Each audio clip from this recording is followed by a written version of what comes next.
Hello and welcome to what I hope will become a regular series here on the channel. Welcome to Dark Souls free lore. The curse-rotted Greatwood. So, the curse-rotted Greatwood is an optional boss we can find in the Undead settlement, which we need to defeat to gain access to the transposing kin, which allows us to transpose enemy boss souls into weapons or rings of our choosing. The flavor text of the soul of the rotted Greatwood says the following. Ever since its establishment, all manner of curses have managed to seep into the Undead settlement. The worst of them were sealed away inside a spirit tree, but eventually the curses took their toll. So from this we can gather that what would constitute as curses were sealed away inside the great spirit tree inside the Undead settlement, and around the trees are headstones of graves. Also, what were the curses? Why are the undead workers worshipping the great tree? Maybe, possibly, the workers who were tasked in the disposing of the bodies eventually succumbed to the curse themselves, and having forgotten their duty, and started worshipping the trees in which the greatest of all curses were sealed away. That leaves us to the question, what were the curses? And why do we get the transposing kin from defeating the great tree? We know when using the soul of the rotted Greatwood on the transposing kin, we are given two options to craft two weapons. The Hollow Slayer Greatsword and Arstor's Spear. From the Hollow Slayer's Greatsword text we can gather the following.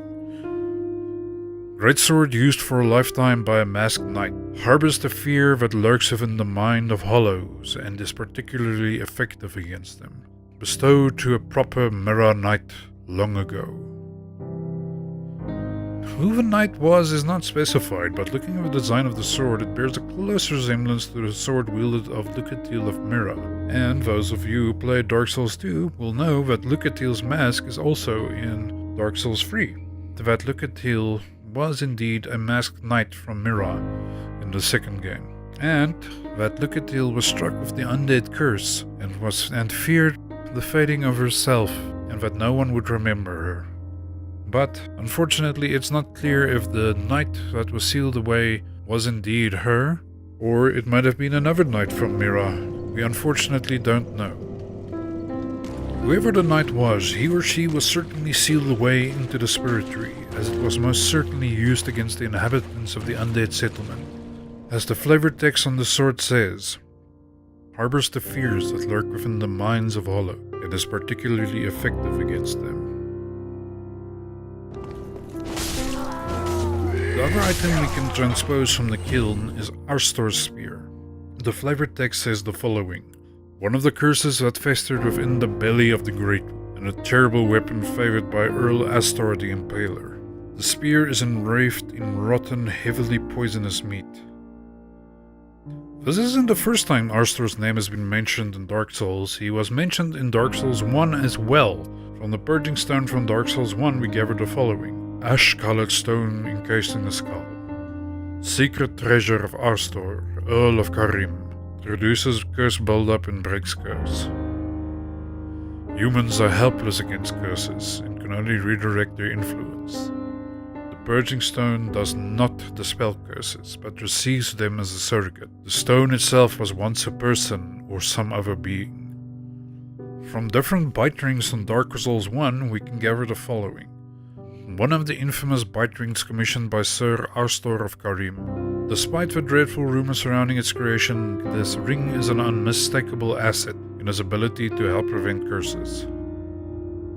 And from Dark Souls 3, one of the bite rings native to Karim increases curse resistance. Crafting of these rings is forbidden, perhaps owing to a fear of malleable stone. Clerics, however, dabble freely in the art. From this we know that Arstor was from Karim, and that he commissioned a set of rings of a curse bite ring, blood bite ring, poison bite ring, and the flesh bite ring. He also made the Shotel from Dark Souls 1. Earl Astor was known as the Impaler and was said to favor the spear, Also, the spear is enwreathed in rotten, heavily poisonous meat, which does make you wonder if the meat on the spear was put there by Astor to poison his enemies, or if the poisonous meat is the remains of those who had the misfortune to be impaled on it. How did the Earl Astor of Karim manage to get sealed away inside of the curse-rotted great tree? Maybe he feared the curse himself, for the purging stone was one of his great treasures.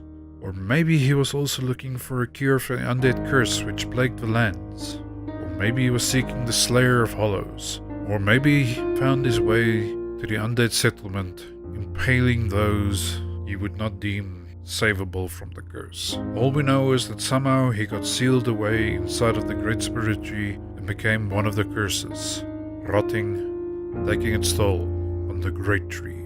As the flavor text of the curse-rotted Greatwood says, unfortunately the curses which were sealed took their toll on the Great Tree. And that's it. Thank you for listening and watching. If you enjoyed this, please click like. If you have an theory on Astor, or if it might be Lucatiel, or maybe even Lucatiel's brother, please leave a comment below. I do love reading people's ideas about Dark Souls 3, and I do read them even if I don't always get a time to reply. But thank you anyway, and I'll see you next time. Bye bye.